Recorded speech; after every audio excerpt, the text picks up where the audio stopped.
इतिहास से यह सीखा है कि इतिहास से कोई कुछ नहीं सीखता। से आती है तो दिल में एक आंधी होनी चाहिए, जो बोले हैं, जो ठाने हैं वो कर लेंगे यहाँ पर, और नहीं कर सकते हैं तो दुर्भाग्य है इस भारत की धरती पर जन्म लिया हुआ। हमेशा सीखने की प्रवृत्ति रखिएगा। और आज के टाइम पे बाप रे, एक बहुत बड़ी समस्या ना कि दूसरे से प्रति जलन जरतुआही समझते हैं हम लोग, बिहार का ठेठ भाषा है। पता नहीं आप लोग समझते हैं कि नहीं समझ? मतलब कौन कितना खुश है, मतलब उसका पड़ोसी जितना दुखी है वो उतना खुश है। ये सब चीजों से थोड़ा आज के समय में अपने आप को थोड़ा बचा के रखने की कोशिश कीजिएगा लोग, क्योंकि किसी के जलन वगैरह से नहीं होता। अक्सर देखिएगा ना, चूंकि ये एंटरप्रेन्योर है, बिजनेस का चीज है, तो एक छोटा सा देखिएगा ना, गांव में किसी के पास समोसा का दुकान चल जाता है तो उसके बगल में एक और समोसे खोल देता है। अरे आप बहुत सारी हो सकती हैं। आप डिसीजन आप कभी भी किसी और के मर्जी से इन्फ्लुएंस होके लीजिएगा, वो कभी डिसीजन सही नहीं होगा। डिसीजन आपका अपना होना चाहिए, आप क्या कर सकते हैं। और ये जिस दिन आप पहचान गए उस दिन समझिए आधा काम आप अपने से कर दिए यहाँ पर। और वो सबके अंदर कुछ ना कुछ है, ऐसा नहीं है कि ऊपर वाला आपको खाली हाथ भेजा, सबके अंदर कुछ ना कुछ है। और ये लोग भले कहते हैं कि खाली हाथ आए थे, ठीक है खाली हाथ आए थे, लेकिन खाली हाथ जाना नहीं है। इस देश का ऋण चुका के जाना है, समाज को कुछ दे के जाना है, एक अच्छे सिद्धांत अच्छे कर्म को दे के जाना है। क्या कोई कह सकता है कि अब्दुल कलाम खाली हाथ गए थे? नहीं खाली हाथ गए थे। विवेकानंद खाली हाथ गए थे? अंबेडकर साहब खाली हाथ गए? नहीं गए। तो इस देश में हम खाली हाथ जरूर आए थे, लेकिन इस देश का करना है, खाली हाथ लौटना नहीं है।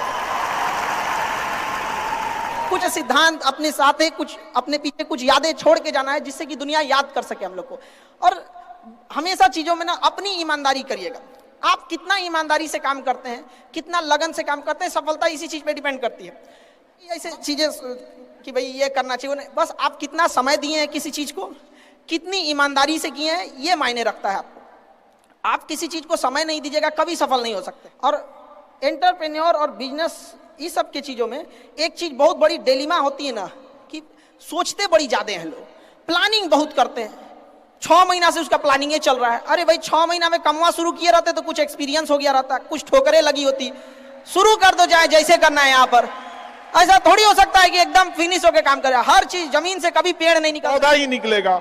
आज सीखिए, क्योंकि अगर कल कोई शुरू करता है आपके बाद, तो आपके पास उससे एक दिन का एक्स्ट्रा एक्सपीरियंस रहेगा। और हमेशा याद रखिएगा, अकल ठोकर खाने से आती है। जितना ज्यादा आप ठोकर खाएंगे उतने ज्यादा अकल आने वाली है। दुनिया का कोई इंसान जो सफल है कह दे कि हमको ठोकर नहीं लगा है, या कोई कह दे कि हम एक ही बार में यहाँ आए हैं, कभी नहीं आ सकते हैं। यहाँ पर स्टार्टिंग कीजिए, यहाँ पे ज्यादा प्लानिंग के चक्कर में नहीं रहे। कितना अच्छा आप प्लानिंग करके आइएगा ना कुछ चीजें गड़बड़ होंगी, क्योंकि किताबी नॉलेज, ये मोटिवेशन, ये सब चीजें, ये एक अलग चीज है। धरातल पे उतर के जाइएगा ना तो अलग चीज है। यहाँ पर कभी बिहार में आके दिखेगा तो एकदम में अलग मिलेगा। तो कितना ठोकर लगा है ये बहुत मायने रखता है, क्योंकि ठोकर नहीं लगेगा ना, जिस पत्थर पे चोट नहीं पड़ती वो कभी मूर्त नहीं बनता है। तो इसलिए जितना आपको चोट लग रहा है तो ये आपके लिए अच्छी बात है, क्योंकि बड़े बड़े लोगों की जिंदगी में मुसीबत आती है, वो मुसीबत ही आती है बड़े लोगों के लिए। क्योंकि फिल्म में जो सबसे टफ रोल होता है ना, वो बढ़िया हीरो के कंधे पे दिया जाता है। तो ये पृथ्वी पे भी ना ऊपर वाले को पता है कि ये बढ़िया हीरो है, इसको थोड़ा सा हम रोल देते हैं बढ़िया।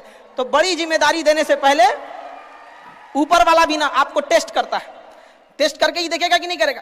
हम लोग छोटा सा कोई सामान खरीदते हैं तो उसको ठोक बजा के चेक करते हैं कि सह लेगा कि नहीं सह लेगा। एक छोटा सा बर्तन कोई खरीदने जाता है तो पटक के दिखाता है, देखिए मजबूत है। तो ऊपर वाला भी जब आपको बहुत बड़ा जिम्मेदारी देने वाला होता है ना, तो पहले सोचता है कि इसका थोड़ा सा टेस्ट कर ले। बहुत लोग टेस्टे में भाग जाते हैं, ए भगवान हमरा काहे लिए तुम मुसीबत लाया। यार जब ऊपर वाला तुमको खुशी दिया था तो थैंक यू कहना भूल गए थे, और जब मुसीबत दिया चेक करने के लिए तो परेशान हो गए। यहाँ पर इस चीजों से घबराना नहीं चाहिए किसी को। जिसके जीवन में कठिनाई आ रही है, आप समझिए कि आप एक सही रास्ते पे जा रहे हैं, क्योंकि वही रास्ता सफलता का है। और अगर आपके जीवन में कठिनाई नहीं आ रही है, आप गलत रास्ते पे हैं, क्योंकि सफलता का रास्ता बहुत कठिन होता है। और अभी डिजिटल इंडिया है, सबके हाथ में मोबाइल हो गया है। एक चीज अगर आप बहुत आगे बढ़ेंगे ना, तो एक प्रॉब्लम फेस करेंगे। बिना मतलब लोग आपके ऊपर उंगलियां उठाने लगेंगे, बिना मतलब। जिनको कोई मतलब नहीं। आप देखिएगा तो मतलब अजीब लगेगा। इस सब चीजों से कभी मत घबराइएगा। ये कॉस्ट होगी, आपको चुकानी पड़ेगी जब आप बहुत आगे जाएंगे।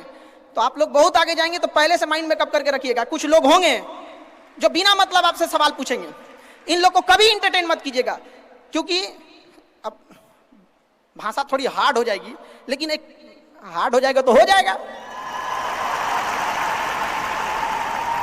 बस भाषा भाव को समझिएगा। भाषा कहा कि जीत के भी क्या फायदा, जीतने के बाद वो कुत्ता कहलाएगा। समझा? तो जब आप आगे बढ़ेंगे ना तो ये कॉस्ट है, समझिएगा इस चीज को। पहले ये कम था, क्योंकि पहले लोगों के पास में हाथ मोबाइल वोबाइल कुछ नहीं था, मतलब काना फूसी में रह जाता था। लेकिन अब ये बहुत बड़े पैमाने पे हो गया। तो ये सब चीजों से बचिएगा और ये आएगा आपके साथ में लाइफ में। ये चीजें जैसे हम आपको छोटा सा मतलब आपके चेहरे पे कभी कभी कुछ दाने निकल जाते हैं, उसको छेड़ा नहीं जाता है। 10 दिन 15 दिन बाद वो खत्म हो जाता है, फिर दिखता तो है तो आपका चेहरा ही दिखता है। और ज्यादा खखोरेंगे ना तो उधर के बर्बाद कर देगा आपको। हम निकला है छोड़ दीजिएगा उसको। एक समय आएगा जब आप ही जाने जाएंगे। यहाँ लोग किस चीज पे नहीं उंगलियां उठा देते हैं, भगवान को उंगलियां उठा दिए लोग। अग्नि परीक्षा भगवान को देना पड़ा, हम लोग की क्या औकात है जी यहाँ पर। इसलिए भैया इस तरह की लोग आपको रोकने के लिए ना साजिश करना पड़े, कोशिश नहीं।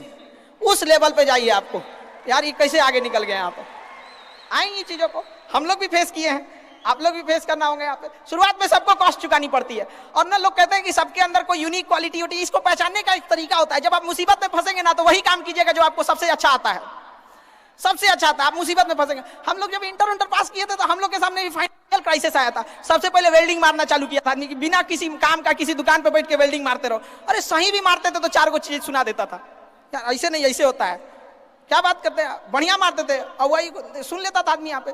फिर धीरे धीरे किसी को पढ़ाना धीरे धीरे चालू किया आदमी। कुछ दोस्तों ने कहा कि भाई तुम पढ़ाओ, ठीक पढ़ाता है, तो आदमी उधर चला गया। तो आपको भी पता है कि आप किस चीज में अच्छे हैं, तो धीरे धीरे अपने आप के अंदर वो पहचानिए, उसको सुधारने की कोशिश कीजिए और इधर उधर ज्यादा ध्यान नहीं दीजिए। मुसीबत आए तो अपने आप को एक बार थपथपाइएगा कि हाँ आप उस इलीट क्लास में हैं जिसके सामने मुसीबत आई है। और एक समय आएगा कि जब आप इस मुसीबत को पार कर जाएंगे, और एक समय आएगा कि जब यहाँ आके आप अभी अपनी संघर्ष की कहानी बताएंगे कि हम भी ऐसा थे। और हम आप सबसे यही उम्मीद करते हैं कि भगवान से भी हाथ जोड़ के यही दुआ मांगते हैं कि जितने लोग हैं देश के, सबको एक दिन अपनी कहानी सुनानी पड़े, क्योंकि यह देश वीरों की धरती है, वीरांगनाओं की धरती है। यहाँ पर हर बच्चा यहाँ का फौलाद है अपने आप में। यहाँ पर तो ये वक्त है अब ऋण चुकाने का, वरना अगर जन्म के समय थोड़ा बहुत बॉर्डर क्रॉस करते ना, उधरिया हो जाते ना, अरे बाप रे बाप, अरे क्या दुर्दशा होता जिसका कोई हद नहीं। यहाँ पे थोड़ा सा बस उधर घसक जाते तो। लेकिन ये हम लोग का सौभाग्य है। एक चीज हम लोगों ने गलती किया के बाद, हमने महिलाओं के पावर को ना अंडर एस्टिमेट कर दिया। हम लोग 1947 से जो पुरुष समाज है ये सोच रहा है कि देश को आगे ले जाने के लिए सबसे ज्यादा राखी बांधी गई।